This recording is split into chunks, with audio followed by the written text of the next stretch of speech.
राधा स्वामी दयाल की दया, राधा स्वामी सहाय। सार वचन वार्तिक भाग दूसरा। वचन परम पुरुष पूरनधनी स्वामी जी महाराज। वचन नंबर 147। परम पुरुष पूरनधनी स्वामी जी महाराज फरमाते हैं, सतगुरु और सत्संग उसी को प्यारे लगेंगे जो संसार में दुखी है, पर इसका कुछ नेम नहीं है। कोई संसार में दुखी भी है पर सत्संग की बिल्कुल चाह नहीं है। परमार्थियों की किस्म ही जुदी है। वही परमार्थी हैं जिनको चाहे संसार का सुख भी भली प्रकार प्राप्त होवे, पर बिना सतगुरु और सत्संग के उस सुख को दुख रूप देखते हैं। और संसारी वह हैं कि जो संसार के सुखों को चाहते हैं और उनके न मिलने और छोड़ने में दुखी होते हैं, और ये नहीं जानते कि संसार के सुख सब दुख रूप हैं और आखिर को धोखा देंगे। वचन 148। इस जीव के मैल दूर करने के लिए सिवाय सत्संग के और कोई उपाय नहीं है। जैसे साबुन में ये ताकत रखी है कि कैसा ही मैला कपड़ा होवे और जब साबुन लगाकर धोया तुरंत साफ हो गया, या कि घास का ढेर जमा है और जब उसमें एक चिंगी डाल दी एक छिन में सब भस्म हो जाता है। इसी तरह सत्संग है कि इसमें जन्म जन्म के कर्म कट जाते हैं और संस्कार दिन व दिन बदलता जाता है। वचन 149।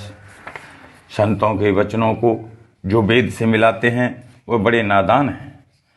संतों की महिमा आप वेद का कर्ता नहीं जानता है, फिर वेद क्या जाने। और संत किसी के कैदी नहीं है। जिस वक्त जो मसलत और मुनासिब जानते हैं वही रास्ता जारी फरमाते हैं। जो मानेंगे उनको फ़ायदा होगा और जो नहीं मानेंगे वह अभागी रहेंगे। क्योंकि दुनिया में भी जिस राजा का राज होता है वह अपना कानून चलाता है। जो उसको मानते हैं वह फ़ायदा उठाते हैं और जो हुक्म अदूली करते हैं वह अपना नुकसान करते हैं और हुक्म अदूली की सज़ा के भागी होते हैं। वचन 150। संत दयाल इस जीव को पुकार पुकार कर कहते हैं कि तू सत्य पुरुष का पुत्र है। ऐसी करनी मत कर जो जम की चोट खानी पड़े। पर यह जीव नहीं मानता है और संतों के वचन की प्रतीत नहीं करता है। वही काम करता है कि जिससे जम की चोट खूब खावे। संतों को इतनी ताकत है कि चाहें तो इसको जबरदस्ती मना सकते हैं और जम को भी हटा सकते हैं, पर वह अपनी दयालुता का अंग नहीं छोड़ते हैं। सिवाय वचन के और किसी तरह से जीव को नहीं ताड़ते हैं। जो बड़भागी हैं वह उनके वचन को मानते हैं और जो अभागी हैं वह नहीं मानते हैं। वचन 151। संतों का मतलब जीव को समझाने और बुझाने से यह है कि ये सब तरफ से हटकर एक सतगुरु को ऐसे पकड़े कि जैसे स्त्री पति को पकड़ती है, कि फिर दूसरे से उसको गरज नहीं रहती। पर आजकल के गुरुओं का ये हाल है कि चेला तो कर लेते हैं और उसको उपदेश तीर्थ व्रत और मुहूर्त का करते हैं, अपनी पूजा नहीं बताते हैं। सबब इसका यह है कि ये लोग गुरुबाई के लायक नहीं हैं। उनको गुरु बनाना नहीं चाहिए। ये तो आप ही भरमे हुए हैं और औरों को भी भरमाते और भटकाते हैं। गुरु पदवी सिर्फ संतों की है और जीव का उद्धार जब होगा तब संत सतगुरु के द्वारे होगा। संसारी गुरुओं से उद्धार नहीं हो सकता है। ब्रह्मा विष्णु महादेव और ईश्वर जीव की 84 नहीं छुड़ा सकते हैं, पर संत बचा सकते हैं। और संतों के सत्संग में वही जीव आवेगा जो संसार का डरा हुआ और तपा हुआ है, और किसी का काम नहीं जो संतों के सन्मुख ठहर जावे। जब संतों की महिमा इस तरह पर जीव के चित्त में समा जावे तो फिर पंडित और भेष के फंदे में नहीं फंसेगा। सिर्फ सतगुरु संत की तरफ श्रद्धा लावेगा और उन्हीं को पकड़ेगा। और यही चाहिए है कि जब तक संत सतगुरु पूरे न मिलें तब तक उनका खोज करे जाए। जो उनके खोज में जीव की देह भी छूट जाए तो कुछ हर्ज नहीं है, क्योंकि फिर नरदेही मिलेगी और संत सतगुरु भी जरूर मिलेंगे। और जो जाह जबर होगी तो इसी जन्म में मेला हो जाएगा, और जो पंडित और भेष के जाल में फंस गया तो चाहे संसार में धन, पुत्र, स्त्री और मान प्राप्त हो जावे, पर 84 के चक्कर से नहीं बचेगा, और फिर निर्दयी मिलने का भरोसा नहीं है। वचन 152।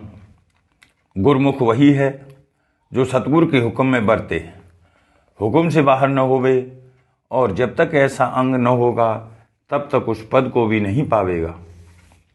ये बात मुश्किल है, पर जो कोई ऐसी होशियारी रखे कि जिसमें सतगुरु राजी होमें वही काम करे, यानी जो सेवा भी करे तो उसमें रजामंदी सतगुरु की मुख्य रखे, और इतनी पहचान करता रहे कि मेरी सेवा सतगुरु को पसंद है या नहीं, या मेरी नाराज़गी का ख्याल करके कबूल कर रहे हैं।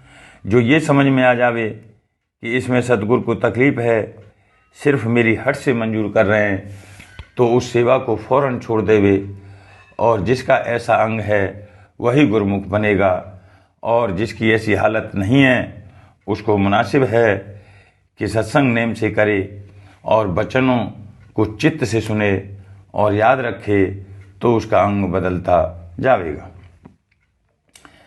वचन 153। अहंकार की मैल सब जीवों के हृदय में धरी हुई है, और जब तक ये न जावेगी तब तक परमार्थ नहीं बनेगा, और ये मैल बाहर मुख उपासना से नहीं जा सकती। इस वास्ते लाजिम पड़ा कि अंतर्मुख उपासना की जावे, और इस उपासना का भेद सिवाय पूरे सतगुरु के और कोई नहीं दे सकता है।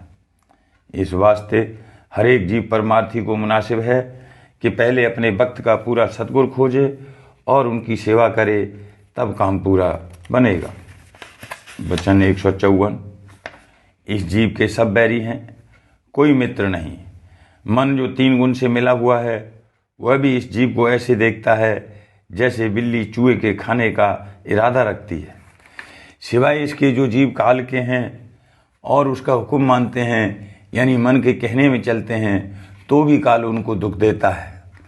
इसी तरह सब जीव दुखी रहते हैं, पर जो जीव सतगुरु के हैं उनके ऊपर सतगुरु की दया है, और काल भी उनसे डरता है और उनका सहायक रहता है। इस वास्ते सबको चाहिए कि सतगुरु भक्त की शरण ले में, तो यहाँ भी और वहाँ भी उनका बचाव और रक्षा होगी। वचन 155। जब कोई शख्स 1000-2000 आदमी भर्ती करना चाहता है तो हजारों उम्मीदवार जमा होते हैं, पर उनमें से 150 काबिल पसंद निकलते हैं और बाकी दर्जे बदर्जे कम होते हैं, और कोई बिल्कुल नालायक निकलते हैं। इसी तरह से जब संत सद्गुरु सत्संग जारी फरमाते हैं तो बहुत से जीव अनेक तरह की वासना लेकर आते हैं। जो निर्मल वासना परमार्थ की रखते हैं उनको सद्गुरु छांट लेते हैं और बाकी को उम्मीदवार करते हैं, और जो भगवान परमार्थ के हैं वही संतों के सत्संग में ठहरते हैं, बाकी आप ही हट जाते हैं। उनसे वहाँ की झटक नहीं सही जाती, क्योंकि सच्ची और निर्मल चाह परमार्थ की नहीं रखते हैं। इस वास्ते संत भी उन पर जोर नहीं करते हैं, आइंदा के वास्ते दया करते हैं। वचन 156। हजारों ब्रह्मा, हजारों गोरख, हजारों नाथ और हजारों पैगंबर तृष्णा की अग्नि में जल रहे हैं, क्योंकि उनको सतगुरु नहीं मिले। और अगर कोई ये सवाल करे कि जब ऐसे बड़ों को सतगुरु की पहचान नहीं हुई तो फिर जीव कैसे पहचान सकता है, उसका जवाब यह है कि ये सब अपने अपने अहंकार में रहे, इनको सतगुरु पर निश्चय नहीं आया, और इसी सबब से सतगुरु ने आपको इन पर प्रकट नहीं किया, क्योंकि रचना के काम के अधिकारी थे और उनसे यही काम लेना मंजूर था। अगर उनको सतगुरु पर निश्चय आ जाता तो फिर इनसे रचना का काम नहीं हो सकता, और दुनिया का बिल्कुल बिगाड़ना भी मंजूर नहीं है। जो जीव के संसारी हैं उनके वास्ते ये लोग पैदा किए गए हैं कि उनकी संभाल करें। उनके लिए सतगुरु का उपदेश नहीं है, और न वह सतगुरु के उपदेश को मानेंगे, और न सतगुरु का भाव उनके चित्त में समावेगा। अब सतगुरु पुकार कर कहते हैं कि जब ऐसे बड़े बड़े जिनका निश्चय हजारों जीव बांधे हुए हैं, 84 के चक्कर और नरक की आग से न बचे तो फिर जीव कैसे बचेंगे। पर इस वचन की प्रतीत वही जीव लावेंगे जिनका भाग परमार्थ का है और 84 से छुटकारा होने वाला है, यानी जिनको सच्ची और निर्मल चाह सच्चे मालिक से मिलने की है और जिनकी संसारी वासना अनेक तरह की धसी हुई है, वह सद्गुरु के वचन की प्रतीत नहीं कर सकते। पर यह सबको मालूम होना चाहिए कि जन्म मरण से बचाने वाले और सदा सुख के स्थान के बख्शने वाले और निजधाम में पहुंचाने वाले सिर्फ संत सद्गुरु हैं, और ब्रह्मा विष्णु महादेव और अवतार और देवता और पीर पैगंबर और औलिया आप ही नुगरे हैं, यानी इनको संत सद्गुरु नहीं मिले और न 84 के चक्कर से आप बचे और न दूसरे को बचा सकते हैं। जो इस वचन की प्रतीत लाकर सद्गुरु का खोज करेंगे वही सद्गुरु के अधिकारी जीव हैं और उन्हीं को सद्गुरु मिलेंगे और अपनी दया से उनका काम पूरा बनावेंगे और फिर वही जीव जन्म मरण से रहित हो जाएंगे। वचन 157। 2 शेर इस जीव के पीछे पड़े हैं, एक काल दूसरा मन। जब तक ये दोनों न मारे जाएंगे तब तक परमार्थ नहीं बनेगा और सिवाय संत सद्गुरु के इनका मारने वाला और कोई नहीं है। इस वास्ते जो कोई संत सद्गुरु की शरण लेगा वही इन पर फतेह पावेगा और वही पार जावेगा। वचन 158। जो सद्गुरु के मंगता हैं उनकी मान प्रतिष्ठा नहीं जाती है, क्योंकि सब सद्गुरु के मंगता हैं। ऐसा रचना में कोई नहीं है जो सद्गुरु का मंगता न होवे, और जिनको सद्गुरु से मांगने में लाज और शर्म है वह काल के रूबरू दीन होंगे और उसके दंड उठावेंगे। बड़भागी वही जीव हैं जो सद्गुरु के मंगता हैं। वचन 159। वेद और पुराण का जिनको निश्चय है वह कहते हैं कि लव मात्र के सत्संग से जीव के पाप दूर हो जाते हैं। फिर संतों के सत्संग के फल का क्या वर्णन किया जावे कि जिसकी महिमा वेद और पुराण भी नहीं कह सकते।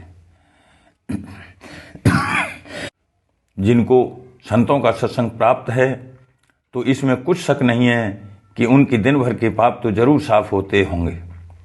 ये फल तो उनको हासिल होगा जो साधारण तौर पर नित्य सत्संग में आते हैं और वचन सुनते हैं, और जो कि संतों का निश्चय रखते हैं और सद्गुरु भक्त से प्रीत करते हैं, उसके फल का तो कुछ वर्णन नहीं हो सकता। वचन 160। संतों की जो स्तुति करता है या निंदा करता है दोनों का उद्धार होगा, पर जो सेवक होकर निंदा करेगा उसका आकाज होगा, उसकी निंदा की बर्दाश्त नहीं। वचन 161। फायदा अंतर के सुनने और मानने से होता है, बाहर के कहने और सुनने वालों के वचन में असर नहीं होता, क्योंकि बहुत से पंडित और भेष पोथियाँ पढ़ाते और सुनाते हैं पर जरा भी असर उनके दिल में नहीं दिखता। वचन 162।